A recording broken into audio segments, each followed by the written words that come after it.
Lagi di mana, Dinda? Di jalan? Iya Pak, maaf ya Pak. Kerja? Enggak, habis dari bandara Pak, nganter mama. Oke, hati-hati di jalan. Ya, Pak, Elwin makasih. Berkat Abadi. Hadir Pak. Di mana, Win? Lagi di rumah Pak. Di rumah. Oke, baik. Fadila. Hadir Pak, Lagi di mana, Dila? lagi di rumah Pak. Di rumah. Oke. Harun Firman Kurniansyah. Hadir Pak. Mana ini posisi? Di rumah Pak. Di rumah. Baik. Ajana balik. Hidayatul Fitria. Hadir Pak, Di mana posisinya? di rumah Pak. Di rumah ya. Oke. Indra Teddy Herianto. Betul. Ada Indra Teddy? Belum muncul. Kesyani. Erli Kasna. Baru Sembiring. Saya Pak, Oke, siap. Lagi di mana posisi? di rumah Pak. Rumah. Baik. Marihot Cipayung. Hadir Pak. Lagi di mana posisi? Belanja Budi Pak. Oh, iya. Oke, Nadia Nur Amira.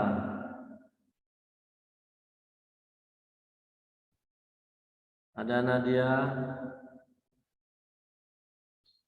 Nurul Andini. Oh, Nadia hadir ya. Di mana Nadia posisinya? Jaringan sepertinya. Di rumah. Oke. Nurul Andini.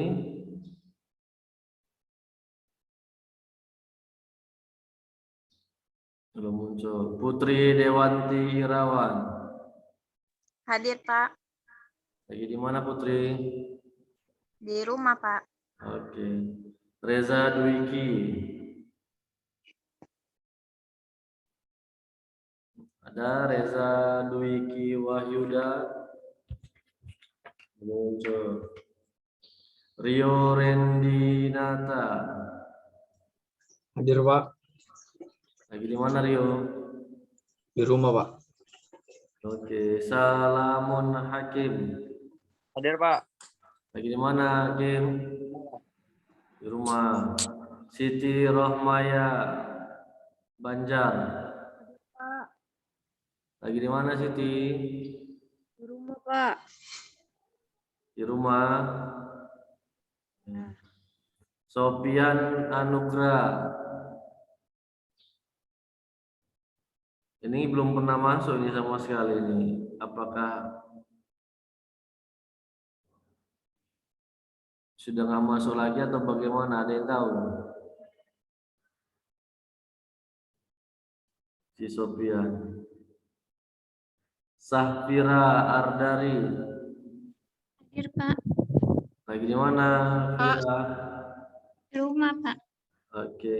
Timotius Aritonang.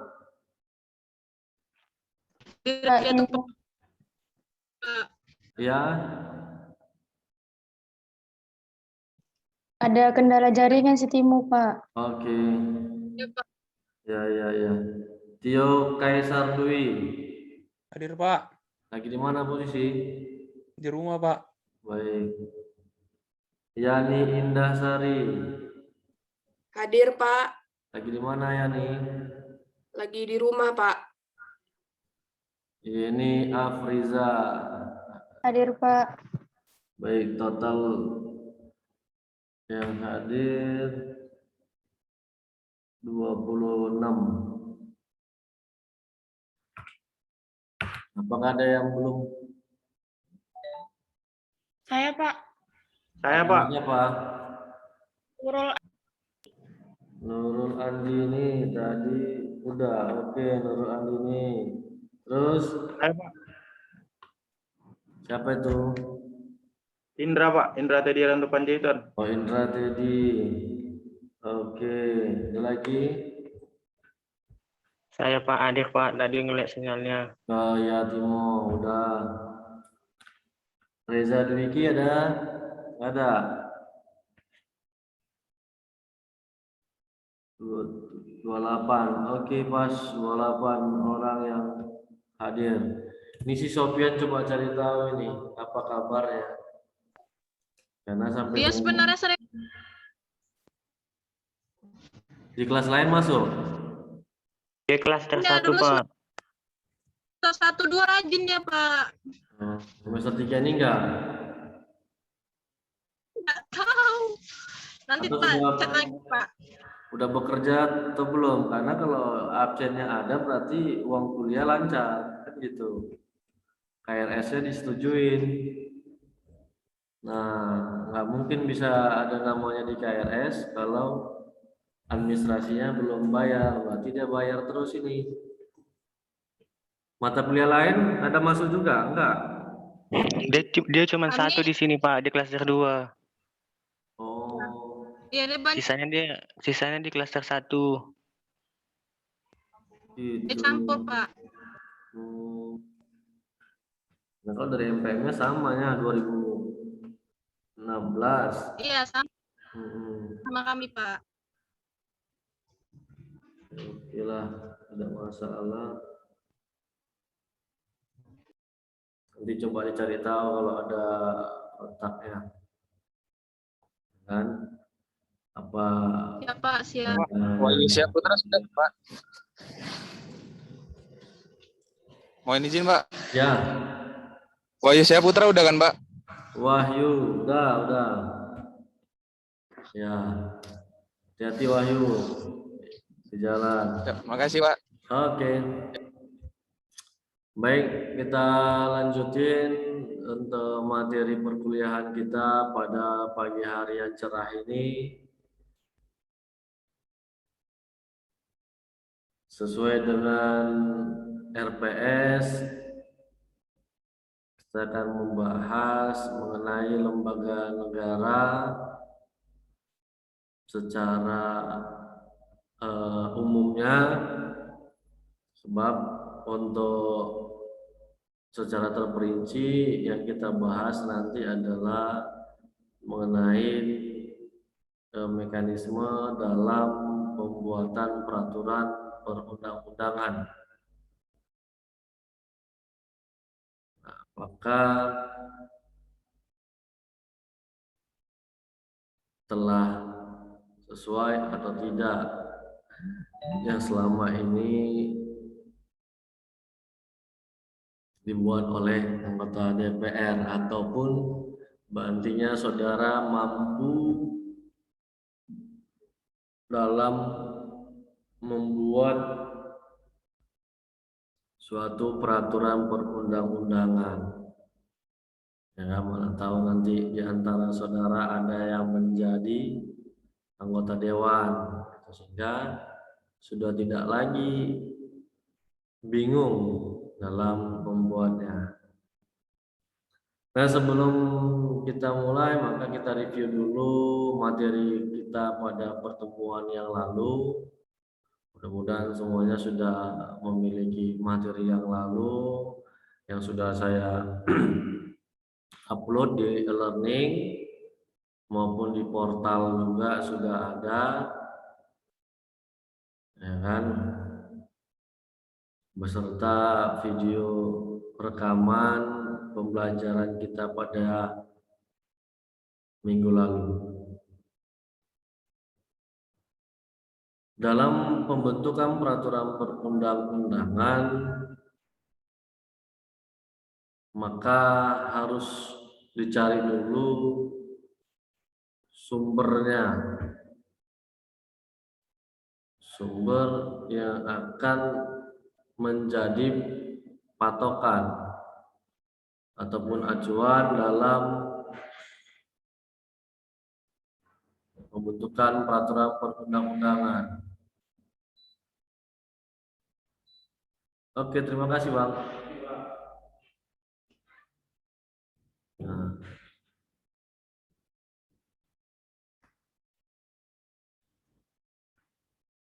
Pada pertemuan yang lalu kita telah membahas bahwa sumber-sumber hukum di Indonesia, baik secara tertulis maupun tidak tertulis, adalah menjadi dasar dalam pembentukan peraturan perundang-undangan. Nah, di mana ada salah satu hukum tidak tertulis yang dijadikan sumber dalam pembentukan peraturan perundang-undangan. Yang telah kita sepakati adalah kebiasaan.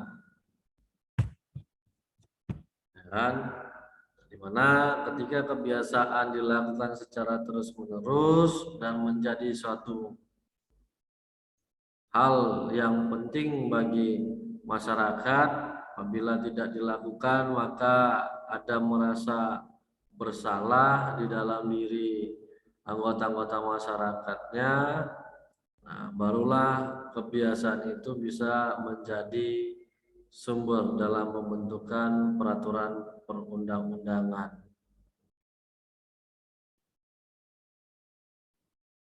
Atau kita kenal dengan hukum adat. Nah, siapa yang melaksanakan, menjalankan daripada misalnya hukum adat ini?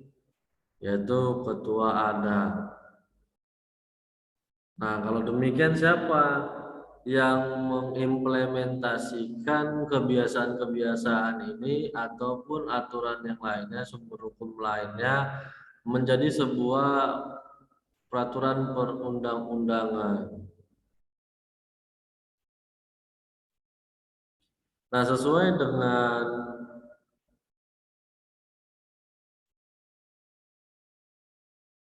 teori yang dianut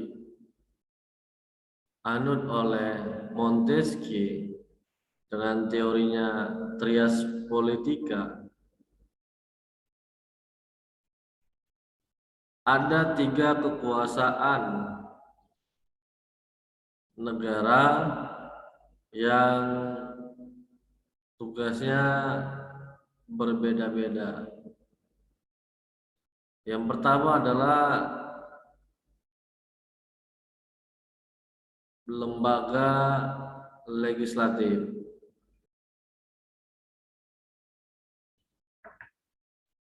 Yang kedua, lembaga eksekutif. Yang ketiga, lembaga yudikatif. Di mana lembaga legislatif inilah yang bertugas dalam membentuk peraturan perundang-undangan, mulai dari undang-undang sampai undang-undang dasar, bahkan dari mulai undang-undang dasar sampai dengan peraturan daerah, ya kan? Atau tepatnya 7 tingkatan hierarki peraturan perundang-undangan kita saat ini. Saya masih ingat yang pada pertemuan yang lalu sudah kita jelaskan bersama, sudah saya sampaikan ada 7 tingkatan utama atau 7 peringkat yang paling besar dalam sistem tata urutan perundang-undangan di Indonesia.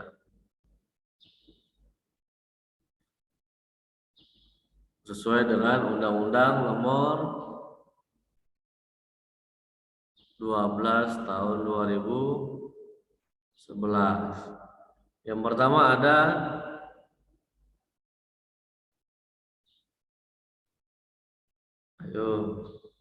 Undang-Undang dasar, Pak. Undang-Undang Dasar 1945. Yang kedua, Ketetapan MPR, Pak. ketetapan MPR. Yang ketiga, Perpu atau Perpu, Pak. Undang-Undang atau Perpu. Keempat, Peraturan pemerintah. Pemerintah, Pak. pemerintah. Kelima, Peraturan Presiden. Peraturan Presiden. Keenam, Peraturan daerah provinsi. peraturan daerah provinsi. Dan ketujuh, Peraturan daerah kabupaten dan kota. iya, alhamdulillah ya kan, ternyata ada catatannya kan, itu dia kan. Biasanya jarang menyata namanya kuliah online ya kan. Nah, jadi kita udah setara ini dengan UT, Universitas Terbuka ya kan. Jarang jumpa sama dosennya. Nah, jadi ketujuh tingkatan inilah yang menjadi tugas dari lembaga legislatif dalam membentuknya. Nah, kemudian ada eksekutif, yaitu presiden sebagai kepala pemerintahan yang dibantu oleh menteri-menteri dan lembaga pemerintahan lainnya yang bertugas untuk melaksanakan, mengimplementasikan, menerapkan segala peraturan perundang-undangan. Sampai ini juga eksekutif dalam hal ini kepala pemerintahan yakni presiden, yang tugasnya adalah mengesahkan daripada undang-undang ataupun peraturan yang lainnya sesuai dengan kaidah hukum yang ada ataupun hierarki peraturan perundang-undangan, mana yang menjadi kapasitas presiden dalam pengesahan daripada peraturan perundang-undangan. Dalam pelaksanaannya tersebut, maka tidak jarang lembaga negara ini ataupun lembaga eksekutif pasti ada melakukan kesalahan. Maka lahirlah lembaga yudikatif yang bertugas melakukan pengawasan dalam pelaksanaan daripada peraturan perundang-undangan.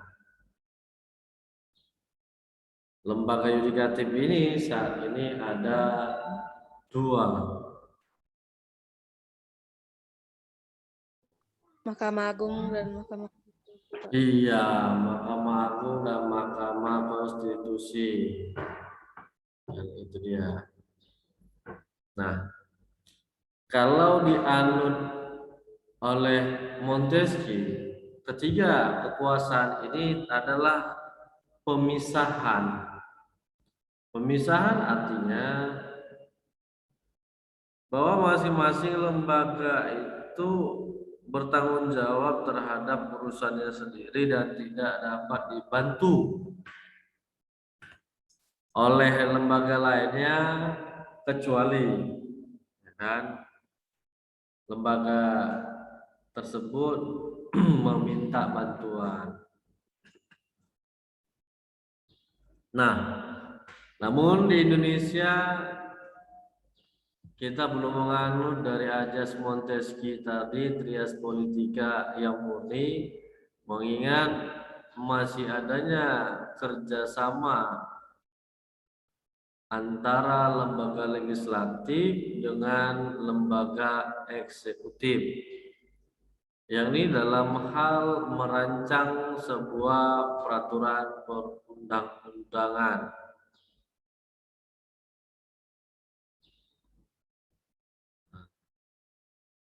Jadi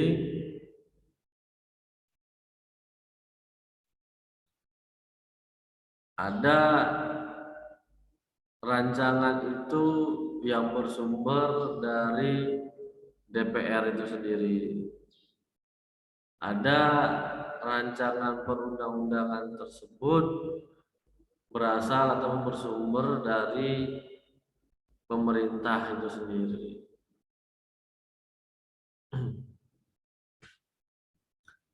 Makanya saya katakan kita belum menganut sistem trial politika secara utuh.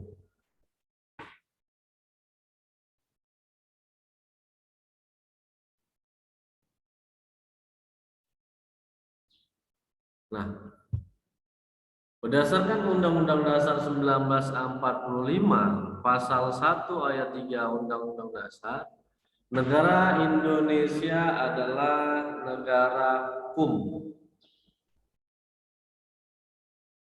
Dengan demikian, hal ini berdampak pula prinsip pemerintahan yang berdasar atas sistem konstitusi, yaitu hukum dasar. Konstitusi kita adalah Undang-Undang Dasar.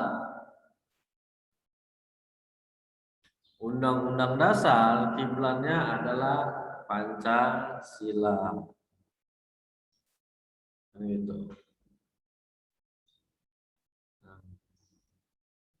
Kalau di Indonesia, sifat daripada Undang-Undang Dasar kita adalah rigid. Bukan fleksibel. Kalau fleksibel ini, Undang-Undang Dasar itu bisa dirubah mengikuti perkembangan zaman. Tapi kalau dia konstitusi yang bersifat rigid, sulit dilakukan perubahan.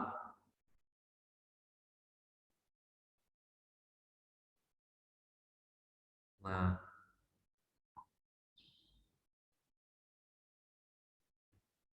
jadi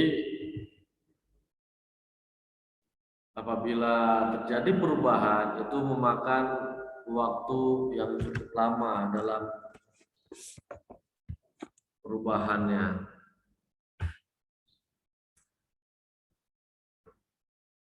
Ketika Indonesia dinyatakan negara hukum, maka dalam melaksanakan kekuasaan, pemerintah harus membuat satu pedoman, membuat satu petunjuk agar rakyatnya tidak salah dalam bertindak, agar memahami apa yang menjadi haknya dan apa yang menjadi kewajibannya. Yang tidak boleh asal bertindak. Dan ketika asal bertindak, itulah efeknya terjadi kesewenang-wenangan dalam bertindak. Bentar.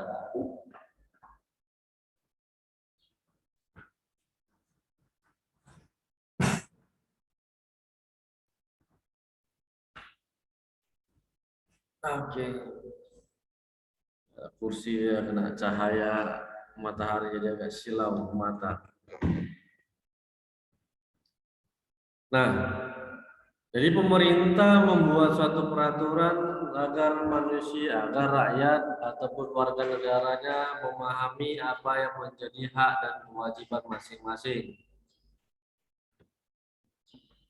Selain itu juga untuk membatasi, ya kan, dan memudah pemerintah dalam mengontrol semua aktivitas yang dilakukan oleh masyarakatnya. Kemudian memahami apa saja tindakan yang boleh dilakukan dan tindakan yang tidak boleh dilakukan.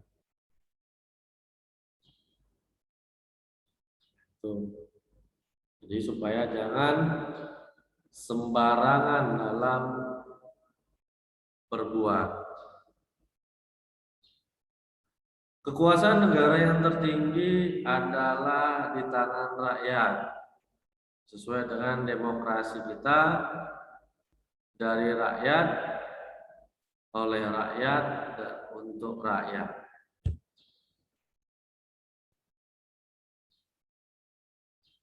Nah, hal ini sesuai dengan rumusan pasal 1 ayat 2 Undang-Undang Dasar yang berbunyi kedaulatan berada di tangan rakyat dan dilaksanakan menurut undang-undang. Jadi rakyat yang memiliki peran dalam menentukan sendiri, ya lihat kan gitu. Sistem pemerintahan, rakyat yang memilih, kita menganut republik, walaupun kita pernah menganut RIS gitu, Republik Indonesia Serikat. Ataupun pada masa penjajahan kita pernah menganut sistem parlementer. Kan tidak ada pemimpin di Indonesia pada masa penjajahan. Nah, pemimpinnya ada di negeri Belanda, yaitu ratunya. Nah, jadi dengan kedaulatan di tangan rakyat diartikan bahwa dalam pembentukan peraturan perundang-undangan, lembaga negara harus bisa melihat segala tindakan-tindakan yang dilakukan oleh rakyatnya yang dapat merugikan orang lain. Ya kan, apabila hal ini dibiarkan, maka nilai yang berdampak pada perpecahan.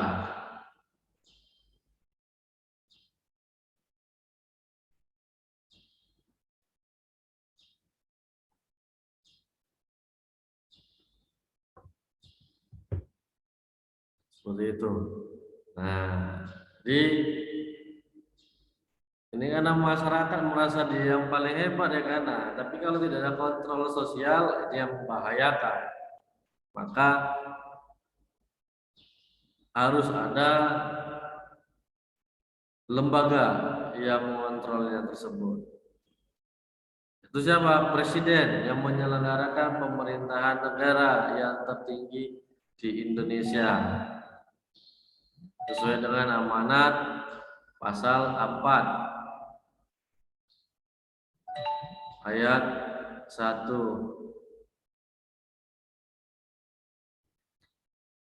Ya, Presiden Indonesia memegang kekuasaan pemerintahan menurut Undang-Undang Dasar 1945. Presiden tidak bertanggung jawab kepada DPR. Berdasarkan pasal 5 ayat 1, pasal 20 ayat 2, dan pasal 20A, Presiden seharusnya bekerja bersama-sama Dewan, tetapi Presiden tidak bertanggung jawab kepada Dewan. Artinya kedudukan Presiden tidak tergantung kepada Dewan. Nah, ini menunjukkan kalau adanya kerjasama hubungan antara legislatif dengan eksekutif. Ya, meskipun eksekutif tidak bertanggung jawab kepada legislatif, namun di dalam pembentukan peraturan perundang-undangan dia harus bekerja sama. Itu dia, untuk mencapai sebuah peraturan yang memiliki daya guna.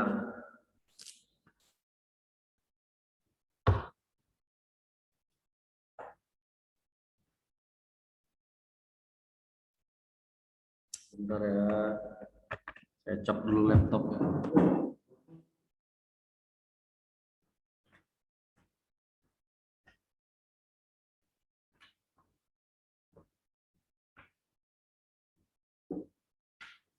Ini ngajar sambil duduk ini bosan juga ya kan. Kita mau berdiri nggak nampak saudara ya kan.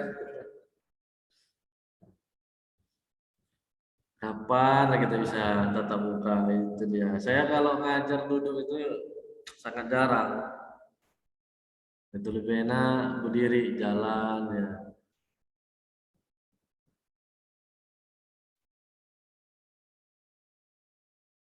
Nah, dalam melaksanakan pemerintahan yang tadi saya katakan, Presiden dibantu oleh seorang menteri ataupun beberapa menteri yang bertugas berdasarkan amanah yang diberikan oleh Presiden. Nah, sesuai dengan pasal 17 mengatakan bahwa ayat 1-nya Presiden dibantu oleh menteri-menteri negara. Menteri-menteri itu diangkat dan diberhentikan oleh Presiden. Setiap menteri membidangi urusan tertentu dalam pemerintahan. Dengan demikian, menteri-menteri tersebut tidak bertanggung jawab kepada DPR, tetapi bertanggung jawab kepada Presiden. Mengingat Presiden yang mengangkat dan memberhentikan menterinya.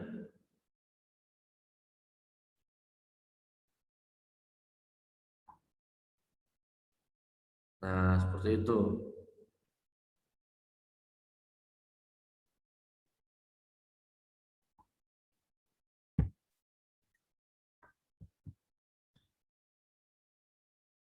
Jadi dalam pelaksanaannya menteri harus bertindak sesuai dengan yang diperintahkan oleh Presiden.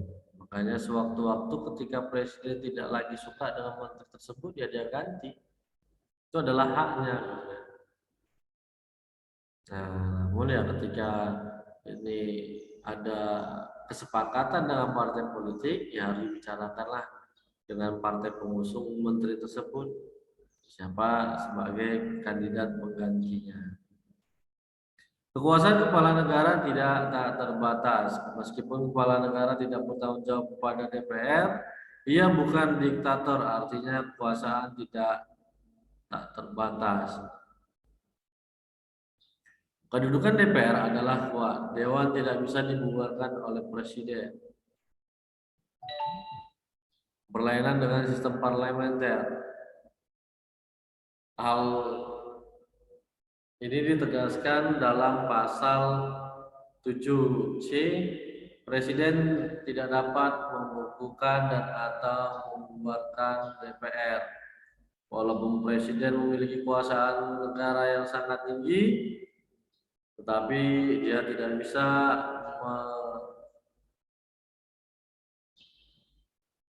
membubarkan DPR.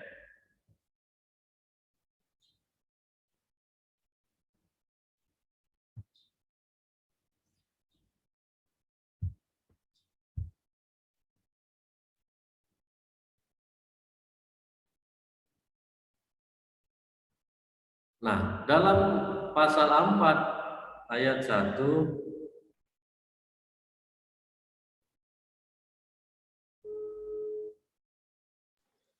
Siapa nelpon itu?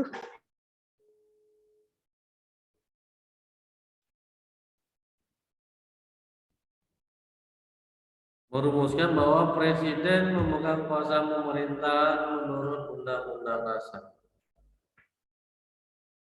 Berdasarkan ketentuan tersebut, maka kuasa pemerintahan itu mengandung juga kekuasaan pengaturan, dalam arti membentuk peraturan. Hal ini sesuai dengan pendapat dari Van Wits dan Wekonitz-Nambel yang menyatakan bahwa pelaksanaan